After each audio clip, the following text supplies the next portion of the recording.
ତ ହାଲୋ ସାଙ୍ଗମାନେ, ଆଜି ଆମର ଛୁଟି ଥିଲା। ତ ଆମେ ଆଜି ପଳେଇଲୁ ଗାଧେଇ ପାଧେଇ ସକାଳକୁ ମନ୍ଦିର।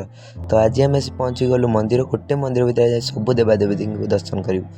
ତ ଚାଲନ୍ତୁ ମନ୍ଦିର ଭିତରକୁ ଯିବା। ତ ଚପଲ ରଖି ଆମେ ତିନି ଭାଇ ଆମେ ଆଜି ମନ୍ଦିର ଭିତରକୁ ପ୍ରବେଶ କଲୁ। ଆଗରେ କାଳିଚରଣ ତାର ଆଗରେ ଧାଇଁ ଧାଇଁ ଗଲା। ପ୍ରଥମେ ଆମେ ହନୁମାନ ମନ୍ଦିରରେ ଦର୍ଶନ କଲୁ। ତ ମୁଁ ଦର୍ଶନ କରି ତାପରେ ଶିବ ମନ୍ଦିରରେ ଦର୍ଶନ କଲୁ। ଦେଖିପାରୁଛନ୍ତି ମନ୍ଦିର ଭିତରଟା କେଡ଼େ ସୁନ୍ଦର ହେଇଛି।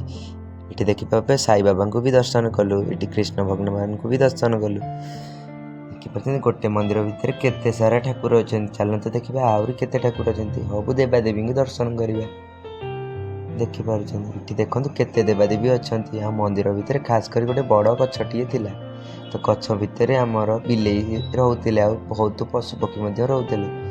ଏଇଠି ଚାଲନ୍ତୁ ହନୁମାନଙ୍କ ସିନ୍ଦୁର ମୁଣ୍ଡରେ ଲଗେଇକି ମନ୍ଦିର ଭିତରକୁ ଯିବା। ମନ୍ଦିର ସିନ୍ଦୁର ଲଗେଇ ଗୋଟେ ଦିଟା ଫଟୋ ଉଠେଇ ଦେଲା ପରେ ଆମେ ଏବେ ଚାଲିବୁ ତଳକୁ। ଆଗରେ ମୁଁ ତଳକୁ ଧାଇଁଲି। ତ ଆଜି ମନ୍ଦିରରେ ଆମର ଭଲ ସୁରେ କଟିଗଲା। ମୁଁ ଶୁଭ ମାଗଣା ମାଗିଲି, ମୋ ସବସ୍କ୍ରାଇବ୍ ଭାଇମାନେ ଭଲରେ ରୁହନ୍ତୁ, ମୋ ସବସ୍କ୍ରାଇବ୍ ବଢ଼ିଯାଉ। ରାସ୍ତାରେ ଦେଖିଲା ତ ଦେଖି ପଚାରିଲୁ ରେଟ୍ କେତେ? ଭାଇ ପୁରା ଉଡ଼େଇକି କହିଦେଲେ 1000 ନବା 100 ଟଙ୍କା। ଭାଇ ଏଠି ତାର ଭିଡ଼ିଓ ବନଉଛି। ଓହ କି ଭିଡ଼ିଓ।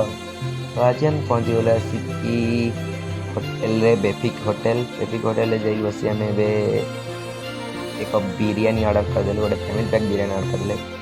ତ ଏଠାରେ ଆସି ଆମକୁ ଟିସୁ ଗୋଟେ ନେଖା ଧରେଇଦେଲା। ବିରିୟାନୀ ଆମର ଆସିଗଲା। ତ ଆମେ ବିରିୟାନୀ ଖାଇ ପେଟ ଫୁଲ୍ କରିଦେଲୁ। ତ ଆମର ଓନିଅନ୍ ସଲ୍ଟା ପଛରେ ଆସି ପହଞ୍ଚିଲା। ଟିକେ ଲେଟ୍ ଚାଲିଥିଲା। ତ ଖାଇବା ପିଇବା ସରିଗଲା। ଆମେ ସୋମ୍ ଖାଇକି ବାହାରକୁ ଆସିଲୁ।